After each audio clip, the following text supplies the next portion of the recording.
Bonjour à toutes et à tous, bienvenue dans ce webinaire.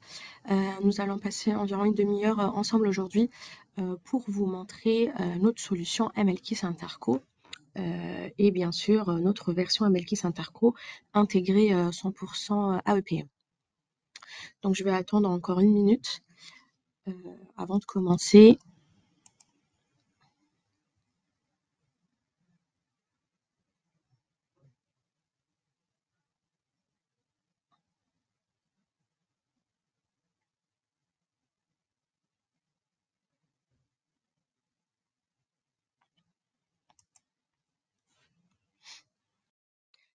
Donc je vais me présenter, je suis Imen Riani, responsable produit chez Amelkis.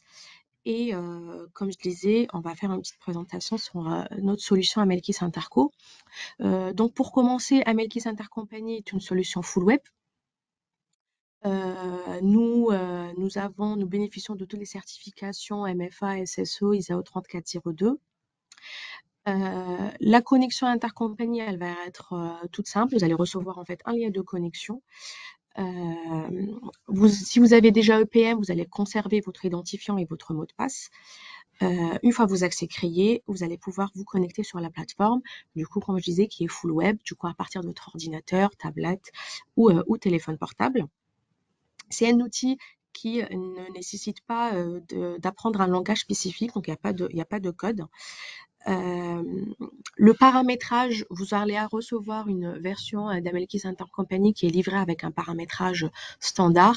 Et en fait, ce paramétrage, il sera personnalisable selon vos besoins et selon comment vous voulez décortiquer, par exemple, vos différentes familles de comptes pour vos besoins de réconciliation. C'est un outil simple d'utilisation. Donc voilà, vous aurez une formation d'une demi-journée pour les profils utilisateurs et ça devrait suffire pour savoir comment utiliser cet outil, importer les données, lancer les rapprochements, les lettrages automatiques, cibler les écarts et puis même enfin intégrer les données dans votre outil de conso ou directement dans les liasses de conso de PM. Donc vous serez en autonomie. Une fois qu'on a fait la formation, voilà, vous allez apprendre un peu les bases de paramétrage si besoin pour modifier votre importateur et tout, mais vous serez 100% autonome pour vos travaux. Et effectivement, comme nos différents solutions et outils, vous aurez le service support qui est là à votre disposition si vous avez des questions. En dernier, vous avez la possibilité de une récupération automatique des données. Donc voilà, on a le planificateur que vous pouvez utiliser pour automatiser différentes tâches. Donc vous pouvez automatiser les tâches d'import, les tâches de lettrage automatique. Comme ça, si vous avez un volume important, vous pouvez lancer sa tâche la veille, le soir. Et comme ça, quand vous arrivez le matin, vous avez déjà les imports d'effectuer, le lettrage automatique d'effectuer. Du coup, vous aurez juste à aller analyser vraiment les écarts qui vous restent et puis effectuer les lettrages manuels ou les corrections adéquates. Donc, les atouts d'Intercompany, donc on va parler de la rapidité, la fiabilité. Donc, c'est un process de déploiement, il est facile à mettre en place. Vous avez déjà un paramétrage standard que 90% des clients vont l'utiliser. S'il y a besoin de l'adapter, c'est très facile de le faire. C'est un outil fiable, donc en fait, on hérite de la techno de PM avec toutes les sécurités. Et en plus, vous avez une traçabilité de données, du coup, avec le détail, quelle personne a importé les données, toutes les modifications sont tracées et faites par qui.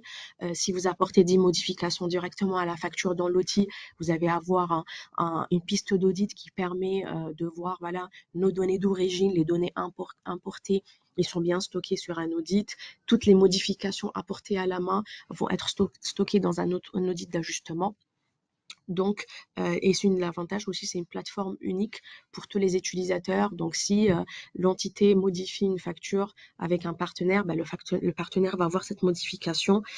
On a un système d'alerte. Donc, en fait, tous les interlocuteurs, on peut mettre en place un système de notification automatique. Du coup, les différents utilisateurs, s'il y a une modification, un lettrage, un ajout de facture, une mise à zéro, un import, toutes les tâches effectuées sur l'appli, On pourra les mettre en place dans un système de notification et donc les différents utilisateurs ils vont recevoir des alertes par email pour les alerter de l'action faite par un autre utilisateur sur des factures qui font partie de leur périmètre. Et de la même manière, on a la possibilité de mettre selon une fréquence qu'on souhaite, de recevoir le rapport de réconciliation pour être à jour et voir ce qui reste à lettrer, ce qui reste ce qui est réconcilié, il reste encore à réconcilier et à corriger s'il y a des écarts. En dernier, on a Power BI intégré. Donc voilà, après, selon vos souhaits, soit vous avez des experts Power BI à votre niveau. Du coup, on va juste vous rattacher Power BI et vous pouvez travailler directement grâce à la base de données, préparer vos propres fichiers Power BI et vos propres tableaux de bord. Sinon, à un autre niveau, on a un PO et des consultants Power BI qui, voilà, selon vos besoins, vous pouvez prendre le temps de leur expliquer vos besoins et en fait, ils vous développent vos tableaux de bord et vos fichiers Excel sur Power BI. L'avantage principal d'Amelkis Intercompany, ça serait de responsabiliser les filiales et donc en fait descendre un peu la responsabilité de réconciliation des intragroupes au comptable. Et comme ça, en fait, le consolideur, il va plus se concentrer sur les travaux de clôture et de la conso et va redescendre sa responsabilité vraiment aux comptables qui vont en amont essayer de rapprocher toutes les factures et réduire au maximum tous les écarts. Et donc, tout cela va permettre un peu de réduire votre délai de clôture parce qu'en fait, ça va éviter tous les échanges par email qui ne servent pas à grand-chose. Toute la réconciliation, elle est dans une plateforme unique pour tous les utilisateurs. Donc, si l'un a effectué un lettrage, a déjà effectué, a mis des commentaires ou a expliqué les écarts, ben, le partenaire ou l'autre partie n'a pas besoin de refaire ce travail parce que voilà, c'est la plateforme, elle est commune. Tout le monde va travailler sur une même base de données. Et donc, le risque d'erreur, il va être minimisé parce que souvent, quand on travaille sur les intercos, on est sur une notion, voilà, donc envoyer un fichier, envoyer un email, non corriger, aller dans la compta, recorriger, etc. Et donc, en fait, tous ces échanges, ils vont perdre un peu en fiabilité et aussi rallonger les délais de clôture. En dernier, c'est un outil complet et donc normalement, il va couvrir l'ensemble de toutes les spécificités du traitement des contrôles des intercos. Et donc voilà, vous pouvez cibler tous les écarts liés à la TVA, la production immobilisée, le règlement partiel si vous en avez. Et puis en temps réel, vous allez voir directement tous vos écarts liés à une déclaration, donc les écarts en devise de transaction. Et en même temps, l'outil en temps réel, il va vous calculer l'écart de change. Et en fait, comme ça, vous aurez ciblé votre écart. Parce que souvent, quand on travaille directement sur un outil de conso, on a un écart. Ben, si on n'arrive pas à le justifier, il va aller 100% dans un compte d'ajustement. Il faudra absolument le mettre, le corriger en entier. Alors que là, en temps réel, vu que vous allez déclarer vos intercos dans la plateforme IC en devise de transaction et en devise locale de l'entité, donc l'outil en temps réel, grâce à une table de taux que vous allez renseigner, il va convertir toutes vos déclarations et va vous calculer en temps réel votre écart lié à la déclaration et puis votre écart lié à un écart de change. Donc, ce qu'on va faire aujourd'hui, je vais me rediriger directement sur la plateforme ici. Je vais vous montrer comment se connecter, comment ça se présente cette nouvelle version, comment cette nouvelle version ici, elle est intégrée dans EPM pour les personnes qui connaissent déjà EPM. Je vais vous montrer les nouvelles vues qui vont être intégrées à EPM pour vous permettre de travailler sur IC. On va faire un import de données pour vous permettre un peu de voir comment on va analyser les données, comment on va lancer des lettrages automatiques, des lettrages manuels, comment on peut rajouter des commentaires, des pièces jointes. Aussi, la possibilité, je vais vous montrer aussi la possibilité que vous avez dans cette nouvelle version, c'est que vous pouvez ajouter des factures d'ajustement ou modifier une facture actuelle. Comme ça va vous permettre de gagner du temps et éviter de faire des mises à zéro, corriger dans la compta, réimporter. Après, voilà, ça reste un choix. On peut éviter et bloquer cette option si on considère que voilà, qu'on ne veut pas donner le droit à tout le monde sur cette action-là. Et puis en dernier, je vais vous montrer les différents rapports qu'on a, les exports et comment vous pouvez intégrer vos données directement dans EPM si vous utilisez EPM pour la conso ou sinon les différents exports qu'on a qui vont vous permettre, si vous utilisez que IC et vous utilisez un autre outil de conso, comment vous pouvez avoir des fichiers Excel plats que vous allez avoir la possibilité d'intégrer directement dans vos outils de conso. Et puis en dernier, s'il nous reste un peu de temps, une demi-heure, c'est un peu court, je vais vous montrer un peu comment on peut gérer toutes les notifications automatiques que je vous ai montrées au début, qui vont faciliter un peu les échanges entre les différents utilisateurs. Donc voilà, je me connecte, je vais juste partager l'autre onglet. Voilà, donc là, je suis connectée sur EPM avec IC d'intégrer. Donc, pour les personnes qui connaissent EPM, donc voilà, la connexion, elle va se faire toujours de la même manière. Donc, une fois que vos accès créés, vous allez recevoir un lien de connexion avec votre adresse mail, le mot de passe et puis l'identifiant client. Donc, si vous êtes connecté, vous avez EPM ici, vous allez conserver les mêmes codes d'utilisation et les mêmes codes de la base parce que ce sera toujours la même base de données. J'ai oublié les Z. Voilà. Donc, pour vous expliquer un peu ce qu'on a dans la vue à gauche, donc en fait là, moi je suis connectée autant qu'utilisateur qui a EPM et IC en même temps. Donc pour les personnes qui n'ont pas ici, vous allez voir dans le bandeau rouge, le bandeau noir à gauche, pardon, vous allez avoir une petite vue supplémentaire qui s'appelle Intercompagnie avec la synthèse et la réconciliation et on va conserver tout le reste. Maintenant, si vous avez des utilisateurs qui vont travailler sur la plateforme juste sur les intercos, ils ne vont pas travailler sur la conso. En fait, on a un portal de connexion. On peut gérer les droits utilisateur par utilisateur. Et donc, toutes les vues que cet utilisateur n'aura pas besoin, elles vont être masquées. Et de la même manière, si j'ai un utilisateur qui a ici qui n'a pas EPM, toutes les vues sur les écritures manuelles, la consolidation, etc., la restitution, les états d'analyse, tout ça, il va être masqué. Et en fonction de vos besoins et des vues que vous souhaitez donner à un utilisateur et pas à un autre, en fait, c'est paramétrable vraiment bouton par bouton et vue par vue. Donc, il n'y a pas d'inquiétude. Si on a un utilisateur qui doit travailler que sur les intercos, il aura que la vision interco ici et puis les importateurs. Toutes les autres vues vont être masquées. Maintenant, comment ça se présente? On va conserver l'environnement. Les personnes qui ont EPM connaissent déjà. Et donc, la partie environnement, ça va nous permettre de créer nos entités, créer nos devises. Quand je parle de devises, on va avoir les devises de nos entités et en plus les devises de transaction parce que pour les besoins d'Interco, on aura besoin de cette notion de devise de transaction. De la même manière, on va créer un périmètre, un exercice, etc. Si vous avez déjà EPM, du coup, ça vous fera gagner du temps. Pas besoin de créer les rubriques en deux temps, pas besoin de créer un autre périmètre. On va toujours conserver ce qu'on a fait déjà pour IC pour l'utiliser par la conso ou l'inverse. Si on a déjà préparé notre environnement pour la conso, on va utiliser ce même environnement pour nos intercos. Pour les clients qui n'ont pas ça, bah voilà, il faudra se dire qu'on a, dans un premier temps, vous avez les tables qui existent. Donc la table des entités, elle est déjà alimentée avec un paramétrage standard.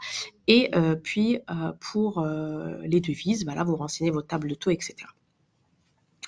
Pour commencer à travailler sur un interco, qu'est-ce qu'on va faire? On va commencer déjà par importer les données. Pour pouvoir importer les données, on va travailler sur un importateur spécifique qui va être un importateur type invoice, donc type facture. Donc seuls les utilisateurs IC vont avoir ce type d'import à la facture.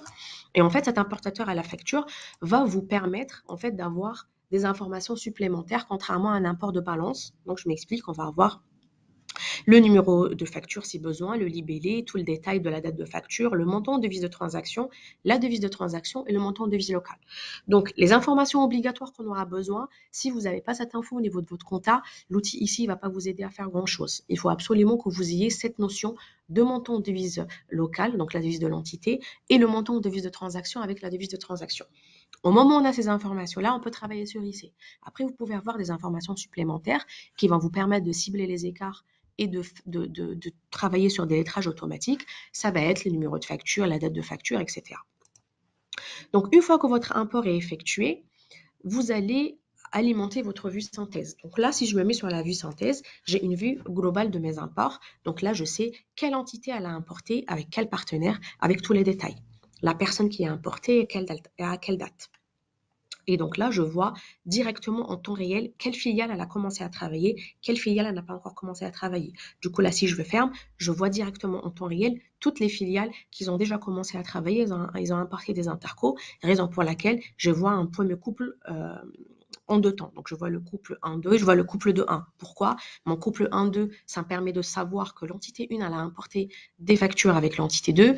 Et dans le couple de 1, je sais que c'est l'entité 2 qui a importé des données avec l'entité 1. Du coup, ça me permet directement de cibler les filiales qui ont commencé à travailler et les filiales qui n'ont pas encore commencé à travailler. En temps réel, l'outil va directement scanner par rapport à notre paramétrage standard sur nos familles de rubriques standard I105. Donc pour le PNL, on va avoir charge produit financier, exceptionnel et exploitation. Pour le bilan, on va avoir le haut et le bas de bilan actif-passif. Et en fait, l'outil, en temps réel, il va voir les déclarations chez l'entité et le partenaire, il va les opposer par famille de rubriques, il va voir s'il y en a un statut vert ou un statut rouge. Un statut rouge, ça veut dire il voit qu'il y a des écarts de déclaration dans le couple. Si le statut est vert, ben en fait, on sait qu'il n'y a aucune déclaration, il n'y a aucun écart dans toutes les déclarations. Et donc, je vois par exemple sur tout l'import des données que j'ai effectué actuellement, j'ai 22 paires valides et 8 paires invalides. Ça veut dire j'ai 22 couples qui n'ont aucun écart interco et j'ai 8 couples qui ont des écarts interco. Du coup, je sais déjà que je dois me concentrer sur ces 8 couples-là et tous les autres, j'en ai pas besoin. Maintenant, pour aller plus loin, c'est que ce qui nous intéresse, c'est de cibler les écarts et de se dire, OK, j'ai une boule rouge, j'ai un écart, ça vient d'où? Donc là, je vais cliquer sur la loupe, sur le couple en question. Du coup, ça va impliquer un filtre. Sinon, j'ai la possibilité de me rediriger directement dans la vue réconciliation et ne pas appliquer de filtre pour pouvoir voir l'ensemble de mon périmètre. Et donc là, dans la vue réconciliation, contrairement à la vue synthèse, je vais voir mes couples une seule fois. Voilà, je pars du principe qu'on travaille ensemble sur la même base de données. Si je vais analyser mes intercos sur le couple 1-2, je n'ai pas besoin de faire l'analyse inverse sur le couple de 1 parce que c'est la même chose. Et là, en fait, l'affichage, il va respecter un ordre croissant selon le code qu'on donne à l'entité, donc numérique, alphanumérique ou alphabétique. Maintenant, je récupère du coup mes couples valides et invalides.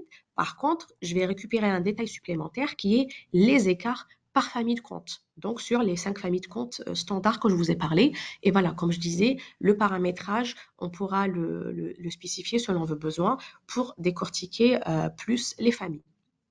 Donc là, je vois en temps réel mes couples rouges et non rouges et je vais avoir le détail des paires valides et invalides à la famille. Donc je sais que là, j'ai quand même 8 couples qui ne sont pas valides, 22 couples qui sont valides et dans les 8 couples qui ne sont pas valides, je sais que j'ai 11 familles de comptes qui n'est pas bonne et 20 familles de comptes qui sont bons. Je vais juste lancer un délettrage parce que je vois que j'ai ça. Voilà. Donc là, je viens d'importer des données. Donc, j'ai 0 facture lettrée et en tout, j'ai importé 272 factures. Maintenant, pour analyser mes données, je vais dire, OK, là, j'ai un écart. Là, j'ai pas d'écart. Je vois en temps réel. L'outil aussi, comme je vous ai expliqué, il va calculer l'écart en devise de transaction, l'écart en devise fonctionnelle, et puis il va faire les conversions pour vous calculer l'écart de change. Donc, je vois par exemple ici, sur mon couple, réellement, j'ai 100 250 écarts en devise de transaction. Par contre, j'ai un petit bout quand même qui vient de l'écart de change qui est de 11. Ça, en temps normal, on ne le voit pas. Si on n'a pas cet outil-là, on n'a pas la possibilité de savoir l'écart global, il est de combien. Et là, l'outil, il est capable en temps réel de le calculer.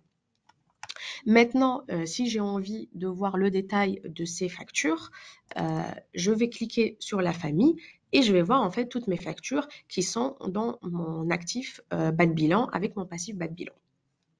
Et là, je vais avoir le détail de mes écarts. En général, avant de commencer à analyser mes écarts, je vais profiter de tous les lettrages automatiques. Donc là, j'ai la possibilité de lancer un lettrage automatique selon le critère que je souhaite. Donc là, je vais prendre numéro de facture montant. Donc là, l'outil, il a lettré 212 factures. Vous avez différents types de lettrage. Donc selon le critère que vous souhaitez, le plus restreint au moins. Donc, je peux dire, je veux lettrer avec le numéro de facture, le montant, plus la date. Il faut que ces 3 critères soient identiques pour que je lettre. Après, sinon, je peux lettrer juste avec numéro de facture plus montant. Sinon, je peux lettrer même jusqu'à montant plus période. Ça veut dire, je dis à l'outil, je m'en fous de la date, je m'en fous du numéro, je m'en fous de tout. Au moment où j'ai pas d'écart sur les factures par famille opposée, à condition que la devise de transaction soit identique, au moment où j'ai pas un écart, ben, en fait, il va le lettrer. Et ça, vraiment, vous pouvez le faire dans un dernier temps où voilà, vous n'avez pas assez d'infos pour lettrer avec des numéros de facture, des bons de commande, etc. Dans les tables, vous avez toutes les dimensions analytiques. Donc, si vous avez besoin de faire des déclarations interco sur des axes analytiques. Par exemple, vous avez des centres de coûts, des zones, des activités. C'est possible. Sauf qu'on ne va pas utiliser notre liasse standard qui existe déjà. On va devoir faire un paramétrage supplémentaire selon les axes analytiques que vous souhaitez ouvrir. Du coup, il faudra juste qu'on fasse un petit paramétrage pour que vous puissiez importer vos données avec ces axes-là. Une fois que ça s'est mis en place, tout va fonctionner de la même manière pour les lettrages, etc. Donc, une fois que j'ai lancé les lettrages automatiques, et toutes ces tâches-là, elles auraient pu être faites avec le planificateur, comme je vous ai expliqué au début. Vous programmez l'import et le lettrage automatique. Du coup, vous arrivez le matin, vous avez que le lettrage a été fait, en automatique avec l'import. Donc, vous savez qu'il vous reste, il faut vraiment vous concentrer sur les 60 factures non lettrées et donc automatiquement les statuts rouges qui restent. Si j'enlève mon filtre, du coup, je me remets sur les sons et je rentre dans mon couple, je vais aussi, de la même manière, voir sur ce couple-là, sur cette famille de comptes, j'ai combien de factures lettrées, combien de factures non lettrées. Donc, en cliquant sur les 6 factures non lettrées, je sais que je vais devoir me concentrer sur ce couple-là. Donc là, par exemple, je sais que ici, en fait, ça va travailler comme une calculette. Du coup, je sais que là, mes 1000 et 1200 avec mes 1000, 1200 ici avec mes 200 et 1000, bah, ça fait 0. Donc, je vais dire, OK, l'outil, j'ai lancé avec le numéro de facture et montant.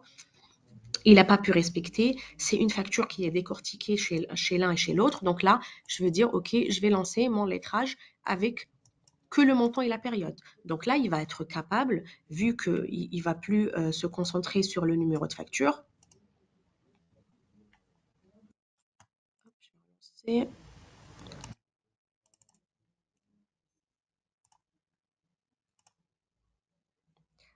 période, je vais confirmer.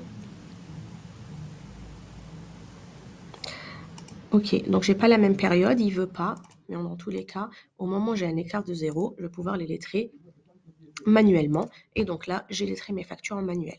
D'un coup, de la même manière, je peux voir toutes les factures qui me restent. Là, j'ai par exemple une facture de 45 000, donc je comprends ma source d'écart, elle vient d'où.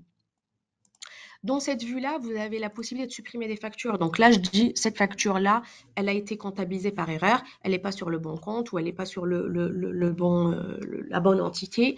Je peux la supprimer. Donc avec la petite corbeille, je peux supprimer les factures qui ne m'intéressent pas.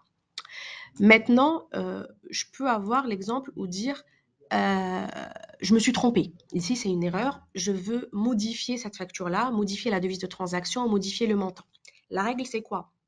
C'est que j'ai la possibilité, si je veux modifier une facture actuelle, je peux modifier que le montant. Donc là, par exemple, je vais dire que mon montant en devise de transaction, il est de 45 000. Et donc, en fait, l'outil, en temps réel, il va vous mettre une couleur orange pour attirer l'attention sur quelle facture qui a été modifiée. Et de la même manière, si je veux ajouter une nouvelle facture, là, actuellement, on ne peut pas le faire avec un clic droit, mais bientôt, vous saurez, dans la prochaine version, vous pouvez le faire avec un clic droit.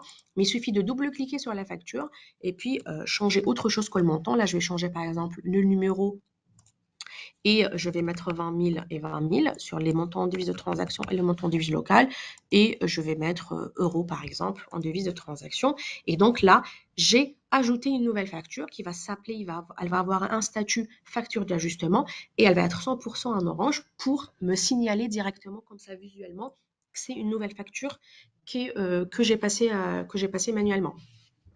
Ça, vous n'êtes pas obligé de le faire. Si vous pensez que c'est dangereux de faire ça pour certains utilisateurs, on a la possibilité dans le portail de dire, voilà, je laisse ce droit-là juste pour tel et tel utilisateur et pas pour tout le monde, ou sinon on le bloque pour tout le monde, ou on l'autorise pour tout le monde, donc selon vos souhaits. Dans le début de ma présentation, je parlais de la traçabilité par audit. Donc, effectivement, là, j'ai effectué des modifications. Je vois en temps réel mes modifications.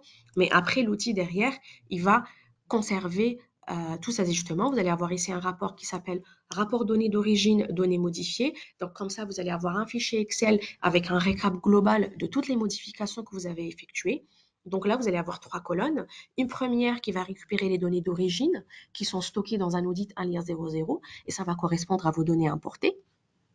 Vous allez avoir une deuxième colonne qui correspond aux données modifiées. Donc, vous allez voir visuellement ce que vous avez modifié. Donc là, je vois bien mes 45 000. Et en dernier, vous allez avoir une colonne qui correspond à l'écart et du coup, ça va correspondre au montant qui va être stocké dans le alias 01. Donc, une fois que vous avez fini vos travaux de réconciliation, il faut dire que toutes ces modifications-là, elles sont visibles, elles sont stockées dans la base de données, comme j'expliquais. Donc là, les 20 000, ils vont être 100% stockés dans un alias 01. Ici, les 45 000, j'avais au départ, j'avais 45 250. Donc ceux-là, ils sont bien stockés dans l'alias 00. J'ai modifié le montant pour mettre 45 000. Donc j'ai enlevé moins 250. Donc je vais avoir les moins 250,62 qui vont être stockés en alias 01. Et comme ça, je garde cette piste d'audit pour sécuriser les données. Donc cette plateforme, en fait, elle vous permet vraiment de vous expliquer les écarts, les corriger, etc. Mais elle va en aucun cas bloquer vos intégrations. Donc une fois que vous avez fini, vous pouvez dire, OK, tous les écarts qui me restent, je les explique. Ils vont être corrigés dans la compta le mois prochain ou ce mois-ci. Ou sinon, je veux quand même intégrer mes données, même si j'ai encore des écarts. Donc, une fois que votre analyse est faite, soit vous avez tout fini, du coup, vous avez tout propre, toutes les boules sont vertes parce que vous avez corrigé tout ce qu'il y a à corriger. Soit vous dites, voilà, les écarts qui me restent, je les explique. Et en fait, donc, à ce moment-là, vous allez avoir la possibilité d'intégrer toutes ces données dans votre liasse de conso. Donc, en fait, là, on est en train de travailler sur un exercice CS 2025 janvier. Mais vu qu'on est en train de travailler sur un import à la facture, en fait, en aucun cas, on va impacter notre suivi des liasses et notre liasse de conso. Ça veut dire tous les intercos, les états intercos qui sont là, ils ne vont pas être impactés par mes travaux. C'est vraiment à ce moment-là que j'ai fini d'analyser mes intercos. Je vais choisir les couples que je veux intégrer ou l'ensemble et je vais cliquer sur le bouton d'intégration des données de IC vers EPM. C'est à ce moment-là que je vais alimenter tous mes états intercos qui sont dans l'alias. Donc, ce que je vais dire, je vais prendre ce bouton-là, mon reporting source sur les reportings dans lequel je suis, et je vais avoir la possibilité de choisir un reporting de destination. Je prends un exemple. Sur EPM, j'ai deux phases, une phase de conso, une phase de reporting. Donc, ce que je vais travailler sur mes intercos une seule fois et puis je vais les intégrer une fois dans mon exercice CS, une deuxième fois dans mon exercice reporting. Ou sinon, je peux dire, je veux isoler mon exercice de IC. Du coup, je vais créer un exercice que je vais appeler IC 2025 janvier et puis je vais intégrer les données dans la conso. Donc, selon le besoin, ou sinon, je vais travailler sur une seule phase et du coup, je vais intégrer les données dans la même phase. Maintenant, quand je vais intégrer mes données, je vais avoir le choix. Est-ce que je veux prendre en compte toutes les modifications que j'ai effectuées à la mano ou je vais dire non, moi j'ai effectué des modifications pour expliquer mes écarts. Ça ne va pas être corrigé dans la compta ce mois-ci, mais pour le mois prochain. Donc, tout ce que j'ai fait comme modification, c'est pour mon explication personnelle et pour justifier tous les écarts. Je vais quand même intégrer les données sans les modifications. Et dans ce cas, je ne vais pas cocher avec données modifiées. Donc, ça veut dire je vais intégrer que les données que j'ai importées. Toutes les modifications vont rester que sur IC. Je ne vais pas les intégrer dans ma liasse. Et j'exécute et ça va alimenter mes données interco dans la liasse de collecte.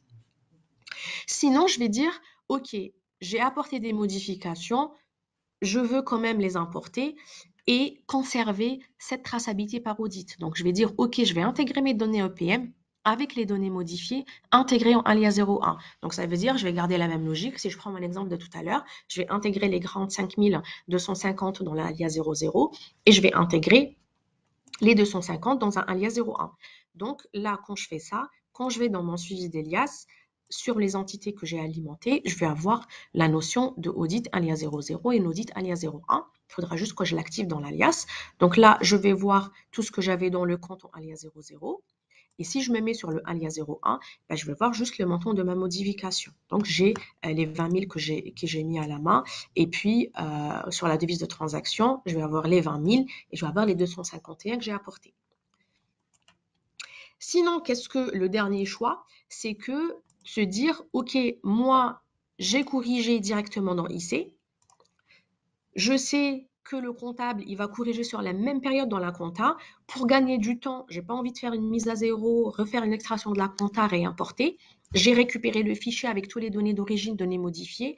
Le comptable va s'occuper pour corriger dans la compta. Donc moi, pour gagner du temps, je vais prendre toutes les modifications mais je veux plus garder cette piste d'audit dans l'alias. Je la garde dans IC, mais je la garde plus dans ma alias de conso parce que ça correspond aux données qui vont être corrigées dans la compta. Et du coup, je vais intégrer mes données 100% avec les modifications dans l'alias 00. Donc, si je prends l'exemple initial, je vais directement intégrer mes 45 000 dans un alias 00, sans le détail des 45 250 moins les 250. Et là, je fais une intégration, donc je vais avoir toute modification que j'ai effectuée à la main dans mon audit de l'IAS.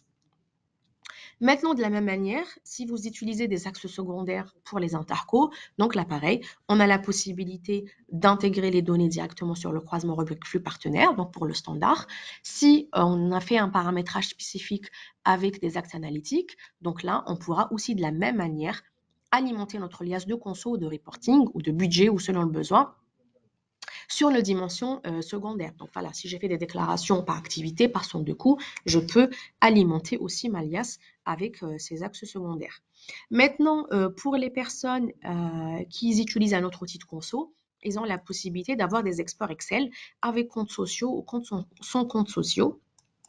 Ça va générer un rapport Excel qu'ils peuvent après, par la suite, intégrer dans leur outil de conso. Donc, ça, on va récupérer le reporting, les entités, les comptes. Là, je n'ai pas pris avec compte analytique, avec compte comptable, pardon. Sinon, j'aurais eu une colonne en plus avec le compte comptable. Le montant, et je vais avoir la notion de flux pour différencier le montant en devise de transaction et le montant en devise fonctionnelle. Donc, la règle chez nous, c'est le flux 99, ça va correspondre au montant en devise locale, donc la devise de l'entité. Et le T99T avec la devise de transaction, ça va correspondre au montant en devise de transaction. Et pareil, dans la colonne audit, je vais récupérer l'audit alias 00 et l'audit alias 01 selon ce que j'ai choisi dans ce petit bouton d'intégration des données. En plus de ça, vous allez avoir des rapports. Donc, vous allez avoir le rapport des données d'origine, données modifiées. Vous allez aussi avoir un rapport de réconciliation détaillé. Du coup, pour les personnes qui connaissent déjà EPM, ça correspond un peu à l'état son, l'état d'analyse son, où vous avez l'analyse des intercos. Sauf que là, on va aller à un élément plus fin qui est la facture. Donc, je vais récupérer les déclarations par entité partenaire, les écarts en convertis en devise de transaction et l'écart de change sur le couple. Et puis, je vais descendre à un niveau pour avoir les écarts sur ma famille de comptes, sur mon compte conso, jusqu'à arriver aux écarts par contre local et à la facture. Et j'avais deux modèles, j'avais un détaillé, un non détaillé. Donc le non détaillé, il va s'arrêter à l'écart de change. Si je veux le détailler pour aller plus loin, je peux récupérer les codes lettrage. Comme ça, je sais toutes les factures qui ont été lettrées, toutes les factures qui n'ont pas été lettrées. Avec la contrepartie, donc là, je vois un A249. Donc, je sais que ces deux factures-là, elles ont été lettrées ensemble avec ce code A249. Et puis, je vais avoir aussi le détail de l'import et de la personne qui a effectué l'import. En dernier, vous avez un modèle d'export ici. Donc, de la même manière que les exports EPM, vous avez des exports interco. Du coup, si vous avez besoin de comparer plusieurs périodes ou juste restreindre les exports sur certaines entités, donc là, vous pouvez filtrer sur les critères que vous voulez. Si vous voulez par exemple que les devises de transaction, vous prenez que le flux T99T. Si vous voulez que les factures d'ajustement, vous prenez que le audit alias 01. Si vous voulez plusieurs périodes, bah là, vous avez la possibilité de sélectionner plusieurs périodes. Vous exécutez, vous allez avoir le même Excel que je vous ai montré tout à l'heure. Et là, selon différents niveaux, vous récupérez même les statuts et les codes lettrage. Et puis, vous avez trois types de fichiers, soit un détaillé à la facture, soit il va s'arrêter au niveau des comptes locaux sans descendre à la facture, et un dernier qui va s'arrêter au niveau des comptes conso, donc sans vous afficher le détail des comptes locaux et la facture. Donc voilà en gros les différentes fonctionnalités principales que vous avez sur IC. Donc, comme je vous ai dit, vous avez Power BI, vous avez le Cube aussi, qui est une fonctionnalité par contre de PM. Donc, si vous avez EPM et IC, vous pouvez en bénéficier. Vous avez Power BI, donc si besoin de le mettre en place. Et puis là, on n'a pas le temps de vous montrer toutes les notifications automatiques, mais en fait, vous avez la possibilité de créer une liste de contacts avec toutes les personnes que vous souhaitez notifier. Pour chaque personne, vous allez lui mettre sur quelle entité vous souhaitez qu'elle soit notifiée. On va, dans la vue options, créer différents profils de notification pour dire tel et tel utilisateur, je vais le notifier s'il y a un lettrage, tel un utilisateur, je vais notifier s'il y a un lettrage, s'il y a une ajout de facture, s'il y a une modification de facture, un autre s'il y a un ajout de commentaire ou pièce jointe, etc.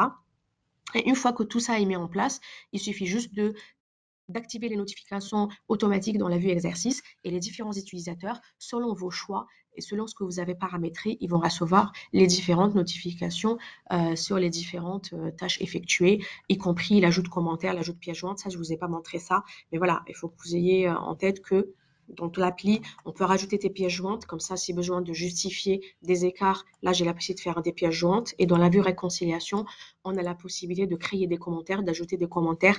Ça va créer des discussions instantanées, soit à la famille, soit vraiment au niveau de la facture. Et donc, en fait, on va avoir une petite icône qui va s'afficher pour nous indiquer qu'il y a un commentaire qui a été ajouté sur ce couple-là, ou sur cette famille-là, ou sur même cette facture en particulier. Et donc, si on a mis en place les notifications, une fois qu'un utilisateur va mettre un commentaire, ben, l'autre utilisateur il va recevoir une notification par email pour dire tel utilisateur a rajouté ce commentaire-là sur le couple en question, sur la facture en question, avec vraiment le récap du commentaire. Et donc ça va un peu faire gagner du temps pour les gens qui ont beaucoup d'échanges par email pour se poser des questions. Ils peuvent le faire directement ici en temps réel sur l'appli. Donc voilà, je vous remercie pour votre attention. Je ne sais pas s'il y a des questions ou pas. Tu me dis, Mélanie.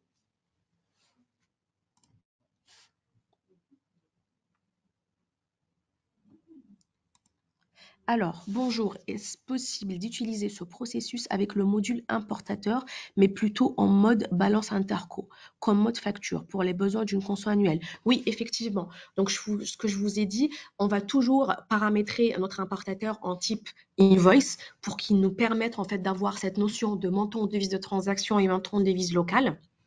Et après, les informations obligatoires que vous devez avoir, ben en fait, c'est l'info sur entité partenaire, compte, montant de devise fonctionnelle, donc la devise locale, la devise de l'entité, montant de devise de transaction et la devise de transaction. Et en fait, tout le reste, on n'en a pas besoin, c'est pas grave, vous pouvez utiliser Interco au niveau du compte social sans descendre au détail à la facture. Il faut juste que vous ayez cette info sur le montant en devise de transaction, la devise de transaction et le montant en devise locale. Maintenant, juste une petite parenthèse pour, on a eu certains groupes, ils n'avaient pas cette problématique de devise de transaction. Ils avaient vraiment toutes les filiales qui étaient en Europe. Du coup, leur problème, c'était plus le volume que l'écart de devise de change. Donc, si c'est le cas, pareil, vous pouvez nous mettre juste une extraction avec que un seul montant, parce que le montant en devise de transaction et le montant en devise locale sera les mêmes parce que vous êtes dans un périmètre 100% en euros. Et là, nous, on a la possibilité d'appliquer des règles sur l'importateur pour doubler la colonne du montant et puis on va mettre une colonne sur le montant en devise de transaction et l'autre sur le montant en devise fonctionnelle et puis on va mettre la devise euro par défaut partout et donc vous n'aurez pas besoin de retravailler votre fichier. Maintenant, si vous avez cette notion de devise de transaction qui est différente parce que vous avez des filiales étrangères, là, il suffit juste d'avoir le montant en devise de transaction, la devise de transaction et le montant en devise locale, la devise de l'entité. Et puis, pas besoin effectivement de redescendre à ce détail à la facture. Je pense que j'avais une deuxième question. Bonjour, je suis arrivée avec quelques minutes de retard. Pouvez-vous me confirmer qu'il s'agit d'un module complémentaire optionnel de PM? Effectivement, en fait, EPM Interco, c'est un outil de réconciliation des intercos qui est 100% intégré à EPM, mais qui peut être aussi utilisé en standalone. Donc, je m'explique. Donc, soit vous avez EPM, vous prenez pas du tout IC. Soit vous dites, je prends EPM, je veux un complément qui sera un Melkis Interco. Dans ce cas, c'est pour ça que je disais que vous allez garder votre base de données, vos identifiants clients et vos mots de passe. Il faudra juste préciser à votre commercial les nouveaux utilisateurs auxquels vous voulez activer CoIC, ou sinon, sur vos utilisateurs actuels, sur quel utilisateur vous allez activer IC ou pas. Donc, effectivement, avec un supplément pour que les utilisateurs qui vont utiliser IC. Et donc, vous aurez un peu la même vue que je vous ai montré. Du coup, sur votre vue EPM, vous allez avoir des vues IC qui vont s'intégrer en plus. Et le dernier cas, c'est que si vous êtes un client, vous avez votre propre outil de conso qui n'est pas EPM. Par contre, votre outil ne gère pas la réconciliation des intercos. Il n'y a pas un outil vous n'avez pas l'option de travailler vos intercos à la facture dans cet outil-là.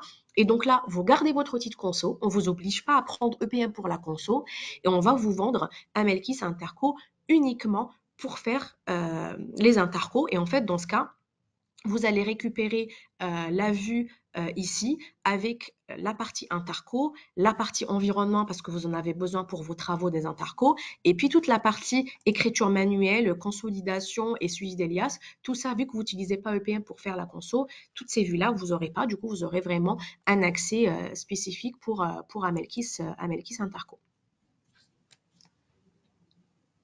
Donc voilà, il s'agit bien d'un module complémentaire qui est optionnel dans EPM. Si vous le voulez, vous payez le supplément. Si vous ne le voulez pas, ben vous ne l'aurez pas. Et comme ça, pour le cas général, si vous voulez prendre que IC sans EPM, c'est tout à fait faisable. Je pense que c'est... Ah non, j'en ai d'autres. Quel est le coût? Alors, pour le coût, je vous laisse contacter directement soit votre commercial si vous êtes déjà un client EPM, ou sinon, bah, contactez, vous avez l'adresse email en bas dans la fin de la présentation, bah, vous contactez, vous demandez le devis et en fait vous aurez les devis et le coût. Ça, j'ai répondu. Je pense qu'on est bon. En complément de l'import de factures, peut-on également importer des lignes de factures à établir et factures non parvenues? Oui, vous avez la possibilité d'importer tout type de facture. Donc, nous, on s'adapte, hein, en fait. Il faut dire que on vous oblige jamais à avoir un format ou données spécifiques dans l'import. On vous dit juste qu'il nous faut certaines informations obligatoires qui sont le montant de devise de transaction, le montant de devise locale et la devise de transaction. Ce que vous faites, vous demandez à votre compta ou ceux qui s'occupent des extractions à partir de la compta de vous faire une extraction avec ces données-là, du coup, y compris les factures à établir et non parvenues si besoin.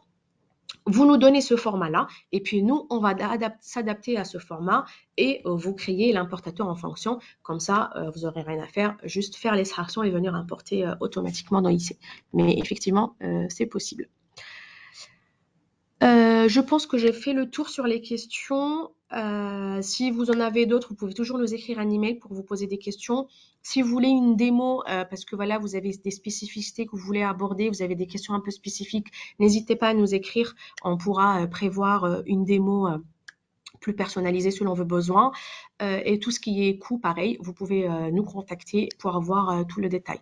Donc moi, je vous dis merci pour votre attention. Je vais vous mettre en dernier juste la petite copie d'écran avec voilà, le numéro de téléphone et l'adresse email. Donc, si vous avez besoin, n'hésitez pas à nous contacter. Suivez-nous sur LinkedIn pour que vous soyez au courant des prochains webinaires où je vais essayer peut-être de parler un peu plus de la partie des notifications automatiques, le planning et tout, pour vous montrer un peu comment on organise le travail sur les intercos. Et puis voilà, donc je vous remercie pour votre attention et je vous dis à bientôt pour un nouvel webinaire. Au revoir tout le monde.